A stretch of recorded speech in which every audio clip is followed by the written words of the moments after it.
প্রিয় দর্শক, আসসালামু আলাইকুম। কেমন আছেন সবাই?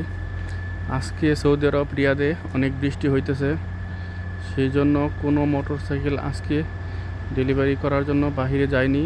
কেননা রাস্তার মধ্যে বৃষ্টির মধ্যে অনেক ঝুঁকিপূর্ণ হয়ে থাকে মোটরসাইকেল ড্রাইভ করা। সেই জন্য আজকে কোনো মোটরসাইকেল ডেলিভারি করার জন্য বাহিরে যায়নি।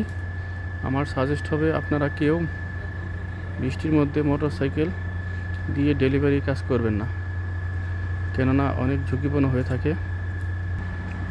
বৃষ্টির মধ্যে ডেলিভারি কাজ অনেক ঝুঁকিপূর্ণ হয়ে থাকে, কেননা রাস্তা অনেক পিচ্ছিল থাকে। সেই জন্য কোনো গাড়ি আজকে বাইরে বের হয়নি অনলাইনে কাজ করার জন্য হাঙ্গারের। আমার সাজেস্ট হবে কেউ আপনারা বৃষ্টির মধ্যে নিজের জীবনের ঝুঁকি নিয়ে বাইরে কাজ করতে বের হবেন না। রাস্তার অবস্থা খুবই খারাপ, আজকে সারাদিনই থেমে থেমে বৃষ্টি হইতেছে। রাস্তার অবস্থা খুবই খারাপ। ভালো থাকবেন, সুস্থ থাকবেন। আল্লাহ হাফেজ।